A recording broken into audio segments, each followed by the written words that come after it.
Hi friends, my name's Chloe for anyone that's new here, but if you're one of my 12 subscribers, then hello, how you going? And I'm so sorry that it's taken me so long to make a video. Well, I've had my baby. Her name is Malachi Asher Brown. We had her on the 4th of February 2022 this year. And labor was an experience and a half. Let me tell you about it. So I had a 36-hour labor. If you hear me being quiet or if I'm not talking loud enough, I'm really sorry. Bob's is sleeping and you can hear water, that's why. I hope you saw it. I had a 36-hour labor. So I started labor on like Wednesday morning. Yeah, I think it was Wednesday morning. It was Wednesday morning. It was like 5 a.m. And I said to Jordan, I was like, you got to get up. Like, this is it. This is time. So we got up. I made him a coffee. He had his little smoke and cigarette and all the same things outside.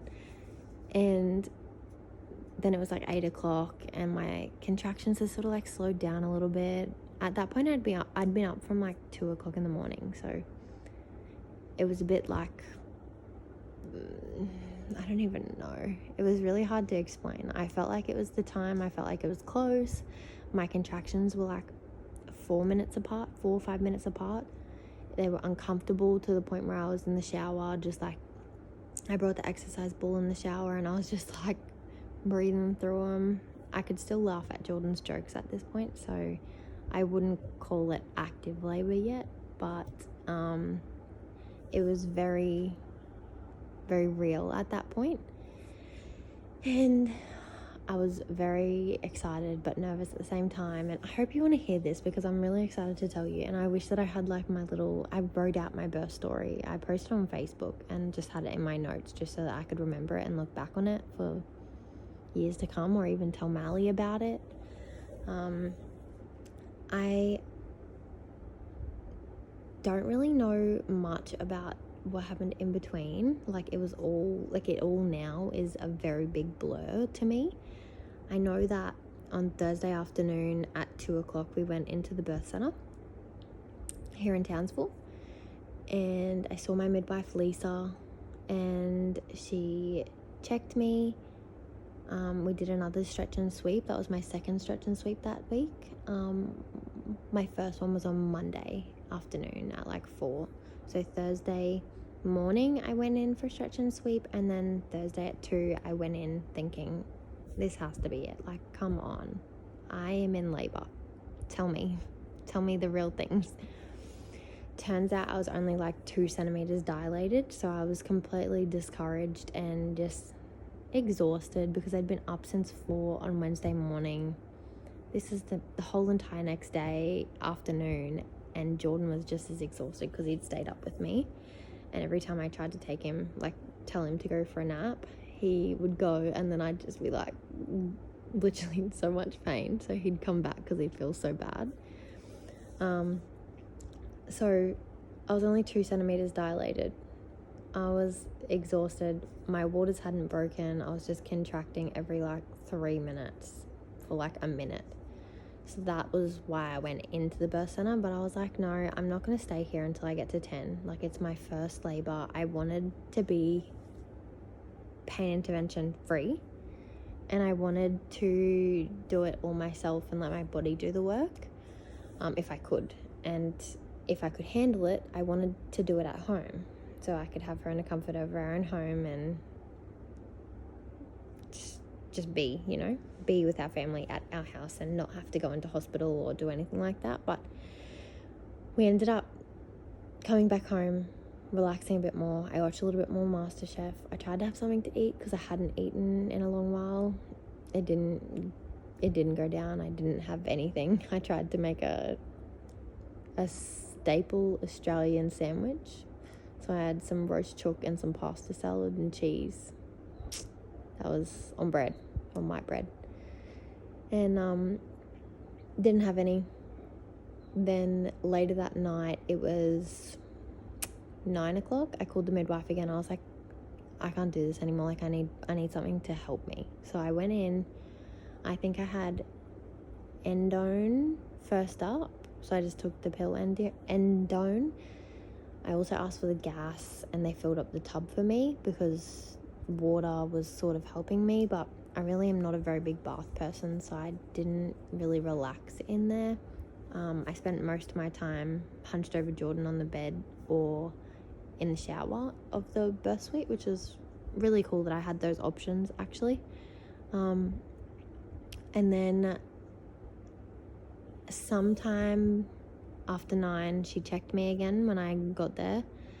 I was only 4 centimeters dilated. We spoke about my options. I said something about epidural, which I really didn't want because my husband has a spinal injury, as you know. So the strong, independent woman in me was like, no, I got to do this. Like, I got to get through natural so we don't have to stay another 24 hours. There's more complications with epidurals, more risk of C-section. And I was just so against all of that for my birth and me personally and our situation. And I was so strong on that decision. So then we spoke about all my options. I opted to get a morphine drip, so it wasn't in me the whole time. So I just had it for the duration of however much they gave me. And I also had saline injections during one of my contractions because we had back-to-back labor. So they put it on both sides of my spine, down my lower back, and both midwives same time during a contraction.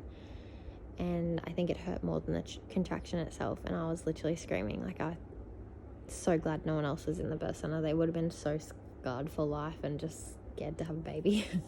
Anyways, I would so totally get that saline injection again, knowing how much it helped me now. Then I got my waters broken, and things really quickly progressed from there. So we ended up having our baby girl at 3:39 on Friday, the 4th of February in the morning. And that was an experience and a half.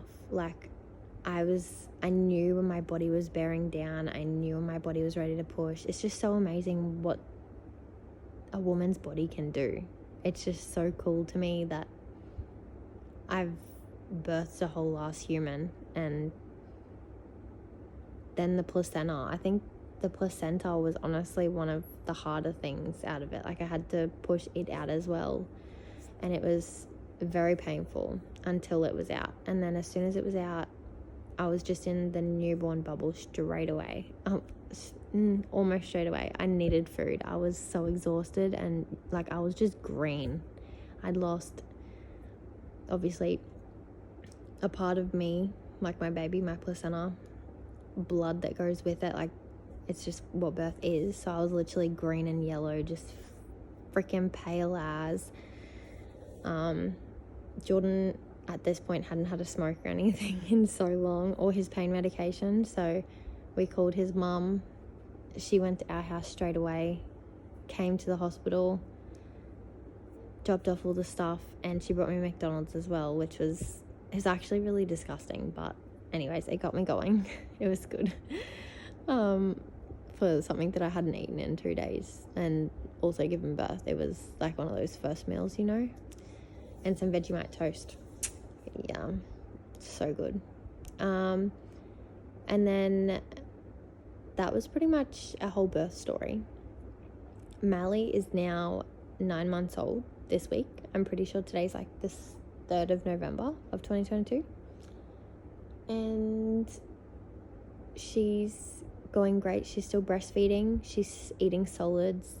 A lot less breastfeeding, but she's doing so good. She's crawling so fast, and she's standing up by herself, and she just started trying to like climb up onto the couch by herself too. And she's just such a vocal person. She hasn't said very many words. She said baba, mama, mum, and I've heard one da, but no like dada or daddy or anything like that. But she's really close, and she's doing so freaking well. We've got her first Christmas coming up and a few more exciting things, and I'm just so excited because seeing her grow is just making me it's making my heart warm, and it's making me so excited to have more babies, and seeing Jordan as a dad is just amazing. And it's just so cool. It's just so cool. I think you'd understand if you're a parent, especially after loss. That's a whole other thing. Like, if we were gonna try again for another baby, it'd be so scary, and it scares the living shit out of me thinking about trying and not falling pregnant straight away, you know. Although apparently after giving birth, your body then knows what to do. So on your cycle, which I haven't got my cycle back because I'm still breastfeeding too much, I'm assuming that's why, but I haven't got my cycle back. But when I do, watch out. I'm gonna have babies left, right and center. No worries. It's just so cool being a mum. It's hard. It's really hard.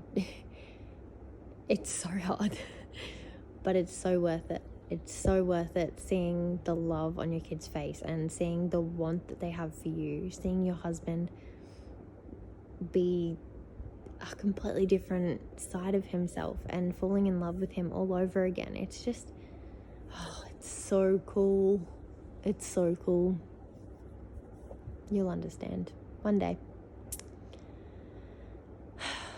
I think that's all I have to say. Hey, I wish she was here. She's sleeping at the moment, but I wish she was here with me so that you could see her beautiful smile and hear her contagious laugh. I hope to film a bit more, whether it's just on my iPhone, I don't care, but just things to look back on. Not so much for views or anything like that, but just to talk and be real and just be me. Anyways, peace out.